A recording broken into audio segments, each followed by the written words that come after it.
फिजा अली की live show में छिछोरी हरकतें, वायरल होने के लिए कुछ भी कर जाना है, कभी रोना धोना, और अब तो जो है वो अपने शोहर को अपनी ख्वाहिश बताई जा रही है बेटी का नाम लेकर के, अगर मेरी बेटी कहेगी तो क्या आप मुझे उठा लेंगे। ये बेटी नहीं चाह रही, ये फिजा अली की अपनी ख्वाहिश है, और ये वो खातून है जो तहजीब की अलंबरदार होने का दावा करती है। और अफसोस ये है कि वायरल होने के लिए कुछ भी कर जाना है। कभी टिकटॉकर्स को बुलाया जाएगा अपने शो में, और वो टिकटॉकर्स जिनका कोई कंटेंट ही नहीं है, जिनकी कह लें कि कोई इंस्पिरेशन ही नहीं है, जिनकी वजह से कुछ भी जो है वो आप एक्सपेक्ट कर सकते हैं। अब ये देखें कि फिजा अली से जो है वो मिसिस एजाज खान हो गई हैं, और लेकिन शादी करना बुरी बात नहीं है, लेकिन अफसोस की बात यह है कि आप लाइव शो में बैठकर बच्चों को, बेटियों को, माओ बहनों को दिखा क्या रहे हैं कि आप जो है वो अपने शोहर से ख्वाहिश का इजहार करेंगे। अगर आपको ख्वाहिश है तो आप इसको बंद कमरे में करें। आपने जो भी इजहार करना है आपका हक है, अल्लाह ताला ने आपको ये हक दिया हुआ है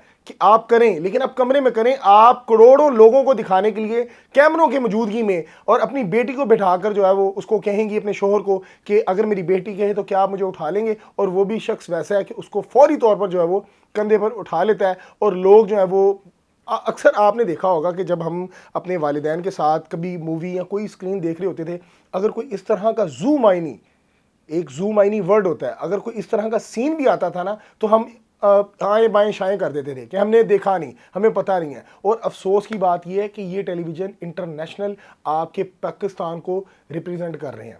ये वो खातून है जो कभी, मैं अब नाम नहीं लूँगा, किन टिकटॉकर्स को बुलाकर उनका सहारा लेती हैं, कभी उन पर तनकीद किया करती थी और अब जो है वो खुद तनकीद की ज़द में है। मसला ये है कि ये वायरल होने के लिए हर कोशिश करने को तैयार हैं, हर चीज़ करने को तैयार हैं, उसमें इनकी इज़्ज़त जा रही है, इनकी इज़्ज़त नफ्स मजरू हो रही है, इनको इससे कोई लेना देना नहीं है। बस ये है कि मैं ट्रेंडिंग पे रहूँ, फिज़ा अली को जो है वो याद किया जाए। और कभी ट्रोल किया जाता है उमर आदिल को लेके, कभी ट्रोल किया जाता है टिकटॉकर्स को बुलाकर, और अब जो हरकत की है उसके बाद तो तमाम पाकिस्तान के जो लोग हैं वो यही कह रहे हैं कि फिज़ा अली इन्ना लिल्लाहि व इन्ना इलैहि राजिऊन कि आप कैसी हरकतों पे उतर आई हैं कि आप जो है वो लाइव शो पे ये कर क्या रही हैं। और अफसोस की बात ये है कि इनके प्रोड्यूसर कहाँ हैं, इनके डीओपी कहाँ हैं, इनके तमाम मीडिया हेड किधर हैं।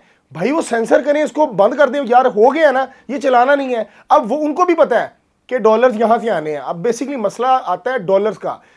फिजा अली को वायरल होना है और कमाई करनी है, पीछे डीओपी ने बैठे, पीछे इदारे ने बैठे। अब अगर चीज़ चली गई है, मान लें गलत हो गया है, उनका काम था उसको कट करवाना, एडिटर को कहते, कंटेंट हेड को कहते, और उसके बाद पब्लिशर जो होता है उसके ऊपर भी टीम होती है जो कंटेंट को वेरीफाई करती है, जी भाई ये बिल्कुल ठीक है, इसको जाने दें, वायलेशन नहीं है। भाई कुछ वायलेशन फेसबुक या यूट्यूब की नहीं होती, कुछ वायलेशन आपके अपने इखलाक की, आपकी तहजीब की और आपकी तरबियत को रिप्रेजेंट करती है। और ये जो काम हुआ है उसके बाद अब आप सोशल मीडिया पे अपने आप को देखें कि लोग कमेंट सेक्शन पे आके आपको किन अलकबात से जो है नवाज रहे हैं, क्या क्या कह रहे हैं। और मैं फिर कहूँगा कि मुझे अफसोस है फिजा अली आप पे।